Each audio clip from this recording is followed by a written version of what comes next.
శ్రీ సాయినాథాయ నమః. శ్రీ సాయి సచ్చరిత్రం 5వ అధ్యాయం.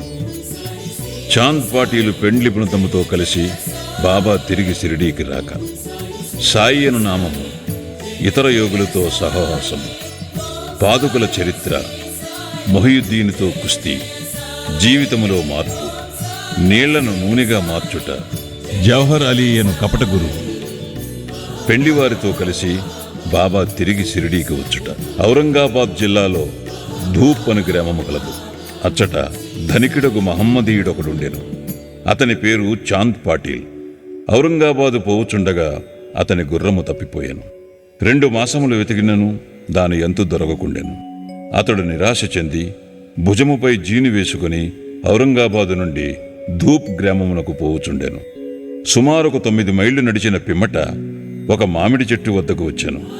దాని నీడలో ఒక వింత పురుషుడు కూర్చునియుండెను. అతడు తలపై టోపీ, పొడుగైన చొక్కా ధరించియుండెను. చంకలో సటకా పెట్టుకుని చిలుము త్రాగుటకు ప్రయత్నించుచుండెను. దారి వెంట పోవు చాంద్ పాటీలను చూచి అతనిని పిలిచి చిలుము త్రాగి కొంత తడువు విశ్రాంతి కొనమనేను. జీను గురించి ప్రశ్నించాను. అది తాను పోగొట్టుకున్న గుర్రమదని చాంద్ పాటీల్ బదులు చెప్పాను.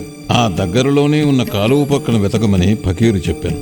అతడు అచ్చటికి పోయి గడ్డి మేయుచున్న గుర్రమును చూసి మిక్కిలి ఆశ్చర్యపడాను. ఈ ఫకీరు సాధారణ మనుజుడు కాడనియు, గొప్ప ఔలియా అనగా సిద్ధపురుషుడు అయి ఉండవచ్చుననియు అనుకొనెను. గుర్రమును తీసుకుని ఫకీరు వద్దకు వచ్చాను. చిలుము తయారుగా నుండెను. కానీ చిలుము వెలిగించుటకు నిప్పు, గుడ్డను తడుపుటకు నీరు కావలసియుండెను. ఫకీరు సటకాను భూమిలోనికి గుచ్చగా నిప్పు వచ్చాను. మరలక్కడే సటకాతో నేలపై మోతగా నీరు వచ్చాను. ఫకీరు గుడ్డముక్కను ఆ నీటితో తడిపి నిప్పుతో చిలుమును వెలిగించాను. అటుల సిద్ధమైన చిలుమును ఆ ఫకీరు తాను పీల్చి తర్వాత చాంద్ పాటీలకు అందించాను. ఇదంతయు చూచి చాంద్ పాటీలు ఆశ్చర్యచకితుడయ్యాను. ఫకీరును తన గృహమునకు అతిథిగా రమ్మని చాంద్ పాటీల్ వేడెను. ఆ మరుసటి దినమే ఫకీర్ పాటీల్ ఇంటికి పోయి అచ్చట కొంతకాలముండెను. ఆ పాటీల్ గ్రామమునకు మునసగు. అతని భార్య తమ్ముని కొడుకు పెండ్లి సమీపించాను. పెండ్లి కూతురిది షిరిడీ గ్రామము. అందుచే కావలసిన సన్నాహములన్నీ చేసుకుని పాటీలు షిరిడీకి ప్రయాణమయ్యాను. పెండ్లివారితో కలిసి ఫకీరు కూడా బయలుదేరాను. ఎట్టి చిక్కులు లేక వివాహము జరిగిపోయాను. పెండ్లివారు ధూప్ గ్రామము తిరిగి వెళ్ళిరి కాని ఫకీరు మాత్రము షిరిడీలో ఆగి అచ్చటనే స్థిరముగా నిలిచెను. ఫకీరుకు సాయినామం ఎట్లు వచ్చెను. పెండ్లివారు షిరిడీ చేరగానే ఖండోపా మందిరమునకు సమీపముననున్న భక్త మహల్సాపతి గారి పొలములోనున్న మర్రి చెట్టు కింద బస చేసిరి. ఖండోపా మందిరమునకు తగిలియున్న ఖాళీ జాగాలో బండ్లు విడిచిరి. బండ్లలో ఉన్నవారు ఒకరి తర్వాత ఒకరు దిగిరి. ఫకీరు కూడా దిగెను. బండి దిగుచున్న యువ ఫకీరుని చూసి భక్త మహల్సాపతి రండి సాయి అని స్వాగతించాను. తక్కిన వారు కూడా ఆయనను సాయి అని పిలువనారంభించిరి. అది మొదలు వారు సాయిబాబాగా ప్రఖ్యాతులైరి. ఇతర యోగులతో సహవాసం. సాయిబాబా షిరిడీలో ఒక మసీదులో నివాసం ఏర్పరచుకునిరి. బాబా షిరిడీకి రాకపూర్వమే దేవిదాసు అనే యోగి షిరిడీలో ఎన్నో సంవత్సరముల నుండి నివసించుచుండెను. బాబా అతనితో సాంగత్యములకు ఇష్టపడెను. అతనితో కలిసి కొంతకాలము మారుతి మందిరములోను చావడిలోనూ ఉండెను. కొంతకాలము ఒంటరిగా నుండెను. అంతలో జానకీదాసు గోసావి అను ఇంకొక యోగి అచ్చటకు వచ్చెను. బాబా అప్పుడప్పుడు ఈ యోగితో మాట్లాడుచుండెడివారు. లేదా బాబా ఉండు చోటికి జానకీదాసు పోవుచుండెను. అటులనే పునతాంబే నుండి ఒక వైశ్యయోగి షిరిడీ వచ్చుచుండెడివారు. ఆయన గృహస్థుడు. పేరు గంగాగీర్. ఒకనాడు బాబా స్వయముగా కుండలతో నీళ్లు తెచ్చి పూల చెట్లకు పోయిచుండుట చూచి అతడు షిరిడీ గ్రామస్తులతో ఇట్లనేను. ఈ మణి ఇచ్చట ఉండుటచే షిరిడీ పుణ్యక్షేత్రమైనది. ఈనాడు కుండలతో నీళ్లు మోయిచున్నాడు. కాని ఇతడు సామాన్య మానవుడు కాడు. ఈ నేల నిజముగా పుణ్యము చేసుకున్నది. కనుకనే సాయిబాబా అను ఈ మణిని రాబట్టుకోగలిగాను. యావలా గ్రామంలోనున్న మఠములో ఆనందనాథుడు అను యోగి పుంగవుడుండెను. అతడు అక్కల్ కోట్కర్ మహారాజు గారి శిష్యుడు. అతను ఒకనాడు షిరిడీ గ్రామ నివాసులతో బాబాను చూడవచ్చాను. అతడు సాయిబాబాను చూచి ఇట్లనెను, ఈయన ఒక అమూల్యమైన రత్నము. సామాన్య మానవుని వలె కనిపించుచున్నప్పటికీ ఈయన మామూలు రాయి వంటివాడు కాదు. ఈయనొక అమూల్య వజ్రము. ముందు ముందు ఈ సంగతి మీకే తెలియగలదు. ఇట్లనుచు ఆనందనాథుడు తిరిగి యావలా వెళ్ళెను. ఇది శ్రీ సాయిబాబా యవ్వనమున జరిగిన సంగతి. బాబా దుస్తులు, వారి నిత్యకృత్యములు. యవ్వనమునందు బాబా తమ తల వెంట్రుకలు కత్తిరించుకొనక జుట్టు పెంచుచుండెను. పహిల్వాను వలె దుస్తులు వేసుకునడివారు. షిరిడీకు 3 మైళ్ళ దూరంలో ఉన్న రహతాకు పోయినప్పుడు ఒకసారి బంతి, గన్నేరు, నిత్యమల్లె మొక్కలు తీసుకుని వచ్చి నేలను చదును చేసి వాటిని నాటి నీళ్లు పోయిచుండేది. అనుదినము వామంతాత్యాయను కుమ్మరి బాబాకు కాల్చని 2 పచ్చి కుండలను ఇచ్చుచుండేవాడు. బాబా స్వయముగా బావి నుండి నీళ్లు చేది ఆ నీటిని ఆ పచ్చి కుండలలో తోడి భుజముపై మోసుకుని తెచ్చి మొక్కలకు పోసేవారు. సాయంకాలము ఆ కుండలను వేప చెట్టు మొదట బోర్లించుచుండేది. కాల్చని ఒకటిచే అవి వెంటనే విరిగి ముక్కలు ముక్కలగుచుండెడివి. ఇట్లు 3 సంవత్సరములు గడిచాను. సాయిబాబా కృషి వలన అచ్చట ఒక పూలతోట లేచాను. ఆ స్థలములోనే ఇప్పుడు బాబా సమాధి ఉన్నది. దానినే సమాధి మందిరమందురు. దానిని దర్శించుట కొరకే అనేక మంది భక్తులు విశేషముగా పోవుచున్నారు. వేప చెట్టు కిందనున్న పాదుకుల వృత్తాంతము. అక్కల్ కోట్కర్ మహారాజు గారి భక్తుడు భాయి కృష్ణజీ అలీబాకర్. ఇతడు అక్కల్ కోట్కర్ మహారాజు గారి చిత్రపటమును పూజించుడివాడు. అతడు ఒకప్పుడు షోలాపూర్ జిల్లాలోని అక్కల్కోట గ్రామమునకు పోయి మహారాజు గారి పాదుకులు దర్శించి పూజించవలనని అనుకునేను. అతడచ్చటికి పోకమునిపే స్వప్నములో ఆ మహారాజు దర్శనమిచ్చి ఇట్లు చెప్పాను, ప్రస్తుతము షిరిడీ నా నివాస స్థలము. అచ్చటికి పోయి నీ పూజ యొనరింపు.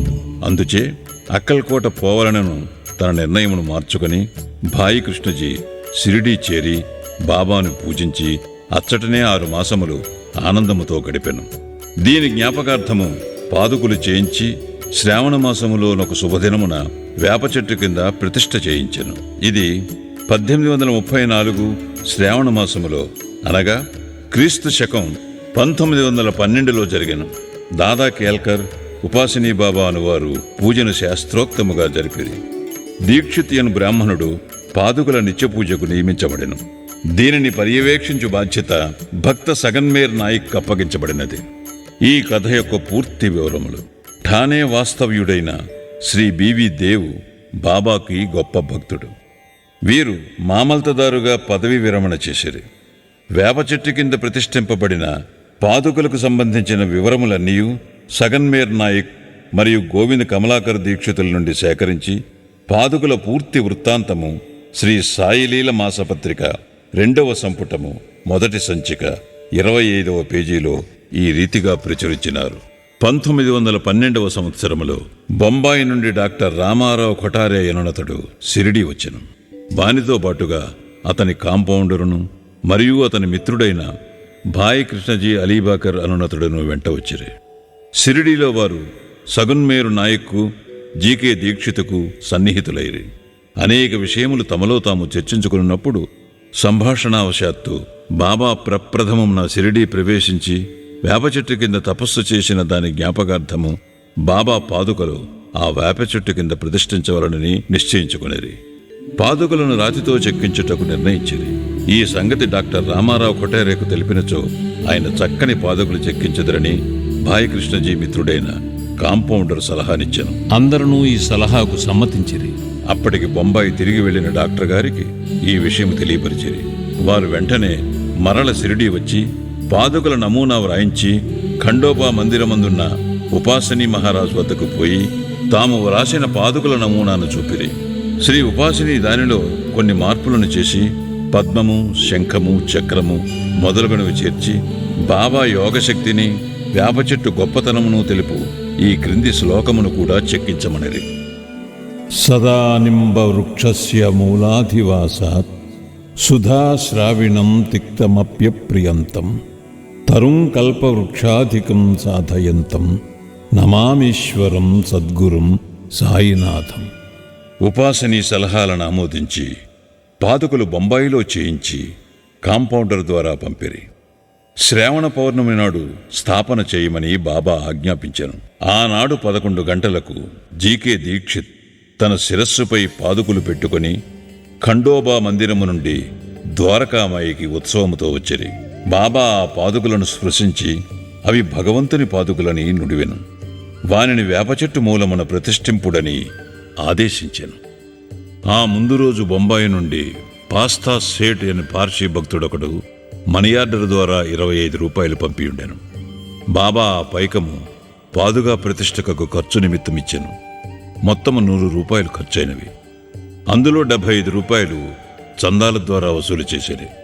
మొదటి 5 సంవత్సరములు జీకే దీక్షిత్ ఈ పాదుకులకు పూజ చేశాను. తరువాత లక్ష్మణ్ కచేశ్వర్ జాక్డే అను బ్రాహ్మణుడు నానుమామ పూజారి పూజ చేయుచుండెను. మొదటి 5 సంవత్సరములు నెలకు 2 రూపాయల చొప్పున డాక్టర్ కొఠారే దీపపు ఖర్చు నిమిత్తము పంపుచుండెను. పాదుకల చుట్టూ కంచె కూడా పంపాను. ఈ కంచెయు పైకప్పును కోపర్గాం స్టేషన్ నుండి షిరిడీ తెచ్చుటకు 7 రూపాయల 8 అనాల ఖర్చును సగున్మేర్ నాయక్ ఇచ్చాను. ప్రస్తుతం జాగ్డే పూజ చేయుచున్నాడు. సగునుడు నైవేద్యమును దీపమును పెట్టుచున్నాడు. మొట్టమొదట భాయ్ కృష్ణాజీ అక్కల్కోట్కర్ మహారాజ్ భక్తుడు. 1912వ సంవత్సరములో వేప చెట్టు క్రింద పాదుకులు స్థాపించినప్పుడు అక్కల్కోటకు పోవచ్చు మార్గమధ్యమున షిరిడీ యందు దిగెను. బాబా దర్శనము చేసిన తరువాత అక్కల్కోట గ్రామమునకు పోవాలననుకొని బాబా వద్దకేగి అనుమతి నిమ్మనెను. బాబా ఇట్లనేను, అక్కల్కోటలోనేమున్నది? అక్కడికేలపోయేదవు. అక్కడ ఉండే మహారాజ్ ప్రస్తుతం ఇక్కడనే ఉన్నారు. వారే నేను. ఇది విని భాయ్ కృష్ణాజీ అక్కల్కోట వెళ్ళుట మానుకొనెను. పాదుకుల స్థాపన తరువాత అనేక పర్యాయములు షిరిడీ యాత్ర చేశాను. హేమాడ్ పంత్కి వివరములు తెలిసియుండవు. తెలిసియున్నచో సచ్చరిత్రలో వ్రాయుట మానియుండరు. మొహియుద్దీన్ తంబోలితో కుస్తీ, జీవితములో మార్పు. షిరిడీ గ్రామంలో కుస్తీలు పట్టుట వాడుక. అచ్చట మొహియుద్దీన్ తంబోలి అనేవాడు తరచుగా కుస్తీలు పట్టుచుండేవాడు. వానికి బాబాకు ఒక విషయంలో భేదాభిప్రాయం వచ్చి కుస్తీ పట్టిరి. అందులో బాబా ఓడిపోయాను. అప్పటి నుండి బాబాకు విరక్తి కలిగి తన దుస్తులను నివసించు రీతిని మార్చుకొనెను. లంగోటి బిగించుకొని ఫకీరులు ధరించు పొడుగాటి చొక్కా అనగా కఫ్నీని తొడుక్కొని నెత్తిపైన గుడ్డ కట్టుకునేవారు. ఒక గోనిముక్కపై కూర్చునడివారు. చింకి గుడ్డలతో సంతుష్టి చెందిడేవారు. రాజ్యభోగముల కంటే దారిద్ర్యమే మేలని నుడివెడువారు. పేదవారికి భగవంతుడు స్నేహితుడనేవారు. గంగాగీరుకు కూడా కుస్తీల యందు ప్రేమ. ఒకనాడు కుస్తీ పట్టుచుండగా అతనికి వైరాగ్యము కలిగాను. అదే సమయములో దేహమును దమించి దేవుని సహవాసము చేయుము అని ఒక అశరీరవాణి అతనికి వినిపించాను. అప్పటి నుండి గంగాకీరు సంసారము విడిచాను. ఆత్మ సాక్షాత్కారము కొరకు పాటుపడెను. పునతాంబే దగ్గర నది ఒడ్డున ఒక మఠమును స్థాపించి తన శిష్యులతో నివసించుచుండెను. సాయిబాబా జనులతో కలిసిమెలిసి తిరిగేవారు కారు. ఎవరితోనూ తమంతట తాము మాట్లాడేవారు కారు. ఎవరైనా ఏదైనా అడిగినా ఆ అడిగిన దానికి మాత్రము జవాబిచ్చువారు. దినములో ఎక్కువ భాగము వేప చెట్టు నీడయందు, అప్పుడప్పుడు ఊరవతలనున్న కాలువయొడ్డున గల తుమ్మ చెట్టు నీడన కూర్చునడేవారు. సాయంకాలం ఊరకనే కొంత దూరము నడిచెడివారు. ఒక్కొక్కసారి నీమ్గాం పోచుండెడివారు. నీమ్గాములో బాబాసాహెబ్ త్రయంబక్జీ డేంగ్లే అనునతని ఇంటికి తరచుగా పోవువారు. బాబాసాహెబ్ డేంగ్లే యందు సాయిబాబాకు మిక్కిలి ప్రేమ. అతని తమ్ముని పేరు నానాసాహెబ్. అతడు 2 వివాహములు చేసుకున్నను సంతానము కలుగలేదు. బాబాసాహెబ్ డేంగ్లే తన సోదరిని సాయిబాబా వద్దకు పంపెను. బాబా అనుగ్రహముచే నానాసాహెబునకు పుత్ర సంతానము కలిగెను. అప్పటి నుంచి బాబాను దర్శించుటకు ప్రజలు తండోపతండములుగా రాసాగిరి. వారి కీర్తి ఎంతటనూ వెల్లడియాయను. అహ్మద్నగర్ వరకు వ్యాపించాను. అక్కడి నుంచి నానాసాహెబ్ చందోర్కరు, కేశవ చిదంబర్ మొదలుగా గల అనేక మంది షిరిడీకి వచ్చుట ప్రారంభించిరి. దినమంతయు బాబాను భక్తులు చుట్టియుండెడివారు. రాత్రులందు బాబా పాడుపడిన పాత మసీదు యందు శయనించుచుండెను. పొగ పీల్చుకుని చిలింగొట్టము, కొంత పొగాకు, ఒక రేకు డబ్బా, కఫ్ని, తలగుడ్డ, ఎల్లప్పుడూ దగ్గర నుంచుకుని సటక అనగా చిన్న చేతికర్ర మాత్రమే అప్పటిలో ఆయనకున్న సామానులు. తలపైన ఒక గుడ్డను చుట్టి దాని అంచులను జడవలే మెలిపెట్టి ముడివేసి ఎడమ చెవిపై నుంచి వెనుకకు వేలాడునట్లు వేసుకునివారు. తమ దుస్తులను వారముల తరపడి ఉతుకకుండా నుంచువారు. చెప్పులను తొడిగేవారు కారు. దినమంతయు గోనిగుడ్డపైనే కూర్చునేవారు. కఫ్నీ కింద లంగోటి కట్టుకునేవారు. చరిని కాచుకొనుటకు ధునికెదురుగా మసీదు ఈశాన్య భాగములో గల కొయ్య చేపట్టుపై తమ ఎడమ చేతి నానించి దక్షిణాభిముఖముగా కూర్చునేవారు. ఆ ధునిలో అహంకారమును, కోరికలను, ఆలోచనలను ఆహుతి చేసి అల్లాయే యజమాని అని పలికేవారు. మసీదులో 2 గదుల స్థలము మాత్రమే ఉండెను. భక్తులందరూ అచటనే బాబాను దర్శించుచుండిరి. 1912 తదుపరి మసీదుకు కొన్ని మార్పులు చేయబడినవి. పాత మసీదును మరామత్తు చేసి నేలపైన నగిషీరాళ్లు తాపన చేసేది. బాబా ఈ మసీదుకు రాకపూర్వము తకియాలో చాలా కాలము నివసించిరి. బాబా తమ కాళ్లకు చిన్న గజ్జెలు కట్టుకుని సొగసుగా నాట్యము చేసేవారు. భక్తిపూర్వకమైన పాటలు పాడేవారు. నీళ్లను నూనెగా మార్చుట. సాయిబాబాకు దీపములన్న చాలా ఇష్టం. ఊరిలో నూనెను విక్రయించు షావుకారులను నూనె అడిగి తెచ్చి మసీదునందు రాత్రి అంతయు దీపములు వెలిగించుచుండేవారు. కొన్నాళ్ళు ఇట్లు జరిగాను. ఒకనాడు నూనె ఇచ్చి దుకాణదారులందరూ కూడబలుక్కుని బాబాకు నూనె ఇవ్వకూడదని నిశ్చయించుకునిరి. బాబా వారి దుకాణములకు ఎప్పటివలే పోగా నూనె లేదనిరి. బాబా కలత చెందక వట్టి ఒత్తులు మాత్రమే ప్రమిదలలో పెట్టి ఉంచెను. నూనె వ్యాపారుల ఆసక్తితో ఇది అంతయూ గమనించుచుండేరి. అడుగున 2-3 నూనె చుక్కలు మిగిలి ఉన్న తమ రేకు డబ్బాలో నీటిని పూసి కలియబెట్టి ఆ నీటిని త్రాగివేసిరి. ఈ విధముగా ఆ రేకు డబ్బాలోని నూనె అవశేషమును పావనము చేసిన పిమ్మట మరల డబ్బాతో నీరు తీసుకుని ఆ నీటిని ప్రమిదలలో నింపెను. దూరముగా నిలిచి పరీక్షించుచున్న దుకాణదారులు విస్మయముందునట్లు ప్రమిదలన్నీ తెల్లవారు దాకా చక్కగా వెలుగుచుండెను. ఇదంతయు చూచి షావుకారులు పశ్చాత్తాపపడి బాబాను మన్నింపు కోరిరి. బాబా వారిని క్షమించి ఇకపైనైనను సత్యమనంటి పెట్టుకునుడని హితవు చెప్పి పంపివేసిరి. జవహర్ అలీ అను కపట గురువు. పైన వివరించిన కుస్తీ జరిగిన 5 ఏండ్ల తరువాత అహ్మద్నగర్ నుండి జవహర్ అలీ అను ఫకీరొకడు శిష్యులతో రహతా వచ్చెను. వీరభద్ర మందిరమునకు సమీపమున ఉన్న స్థలములో దిగెను. ఆ ఫకీరు బాగా చదువుకున్నవాడు. ఖురానంతయు వల్లించగలడు. మధుర భాషణుడు. ఆ ఊరిలోని భక్తులందరూ వచ్చి వానిని సన్మానించుచూ గౌరవముతో చూచుచుండేవారు. వారి సహాయముతో వీరభద్ర మందిరమునకు దగ్గరగా ఈద్గా అను గోడను నిర్మించుటకు పూనుకొనెను. ఈదుల్ ఫితర్ అను పండుగనాడు మహమ్మదీయులు నిలుచుకొని ప్రార్థించు గోడయే ఈద్గా. ఈ విషయంలో వివాదము లేచి అది ఘర్షణకు దారితీశాను. దానితో జవహర్ అలీ రహతా విడిచి షిరిడీ చేరి బాబాతో మసీదునందుండసాగాను. ప్రజలు వాని తీపి మాటలకు మోసపోయిరి. అతడు బాబాను తన శిష్యుడని చెప్పువాడు. బాబా అందులకు అడ్డు చెప్పక శిష్యుని వలనే మసులుకొనేను. తరువాత గురు శిష్యులిద్దరూ రహతాకు పోయి అచ్చట నివసించుటకు నిశ్చయించుకునిరి. గురువునకు శిష్యుని శక్తి ఏమీ తెలియకుండెను. శిష్యునికి మాత్రము గురువు యొక్క లోపములు బాగా తెలియను. అయినప్పటికీ బాబా ఆ కపట గురువునెప్పుడూ అగౌరవించక శిష్యధర్మమును శ్రద్ధగా నెరవేర్చుచుండెడివారు. అప్పుడప్పుడు వారిరువురు షిరిడీకి వచ్చి పోవుచుండెడివారు. కానీ అధికముగా రహతాలోనే నివసించేవారు. షిరిడీలోని సాయి భక్తులకు బాబా ఆ విధముగా రహతాలో ఉండుట ఎంతమాత్రమూ ఇష్టము లేకుండెను. అందుచే వారందరూ కలిసి సాయిబాబాను మరల షిరిడీకి పిలుచుకుని వచ్చుటకు రహతా వెళ్ళిరి. వారు రహతాలో ఈద్గా వద్ద బాబాను ఒంటరిగా చూచి వారిని తిరిగి షిరిడీ తీసుకుని పోవుటకై వచ్చినామని చెప్పిరి. జవహర్ అలీ ముక్కోపి అని, ఆయన తనను విడిచిపెట్టడని, అందువలన వారు తన యందు ఆశ విడిచి ఫకీరు అక్కడికి వచ్చు లోపల షిరిడీ మరల వెళ్ళుట మంచిదని బాబా వారికి సలహా ఇచ్చాను. వారిట్లు మాట్లాడుకొనుచుండగా జవహర్ అలీ అక్కడికి వచ్చి బాబాను తీసుకుని పోవుటకు ప్రయత్నించుచున్న షిరిడీ ప్రజలపై మండిపడెను. కొంత వాదోపవాదములు జరిగిన పిమ్మట గురు శిష్యులిద్దరూ తిరిగి షిరిడీ పోవుటకు నిర్ణయమైనది. వారు షిరిడీ చేరి అచ్చటనే నివసించుచుండేది. కొన్ని దినముల పిమ్మట దేవీదాస్ ఆ కపట గురువును పరీక్షించి అతని బండారము బయటపెట్టెను. చాంద్ పాటిల్ పెళ్లి బృందముతో బాబా షిరిడీ వచ్చుటకు 12 సంవత్సరముల ముందే 10-12 ఏళ్ల వయస్సులో దేవీదాసు షిరిడీ చేరెను. వారు మారుతీ దేవాలయములో ఉండేవారు. దేవీదాసు చక్కని అంగసౌష్ఠవము, తేజోవంతములైన నేత్రములు కలిగి నిర్వ్యామోహిత అవతారం వలె జ్ఞాని వలె కనపడుచుండెను. తాత్యా పాటీలు, కాశీనాథ్ షింపి మొదలుగా గల అనేక మంది దేవీదాసును తమ గురువుగా భావించడివారు. వారు జవహర్ అలీని దేవీదాసు వద్దకు తీసుకుని వచ్చిరి. వారి మధ్య జరిగిన వాదములో జవహర్ అలీ చిత్తుగా ఓడిపోయి షిరిడీ నుండి పలాయనము చిత్తగించాను. ఆ తర్వాత అతడు వైజాపూరులో నుండి చాలా ఏండ్ల తర్వాత షిరిడీ తిరిగి వచ్చి బాబా పాదములపై పడెను.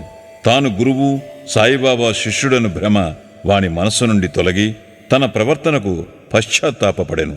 సాయిబాబా వారిని యథారీతి గౌరవముగానే చూచెను. ఈ విధముగా శిష్యుడు గురువునెట్లు సేవింపవలనో, ఎట్లు అహంకార మమకారములను విడిచి గురు శుశ్రూష చేసి తుదకు ఆత్మసాక్షాత్కారమును పొందవలెనో బాబా ఆచరణాత్మకముగా నిరూపించెను. ఈ కథ భక్త మహల్షాపతి చెప్పిన వివరముల ఆధారముగా వ్రాయబడినది. 5వ అధ్యాయం సంపూర్ణం. సద్గురు శ్రీ సాయినాథార్పణమస్తు. శుభం భవతు.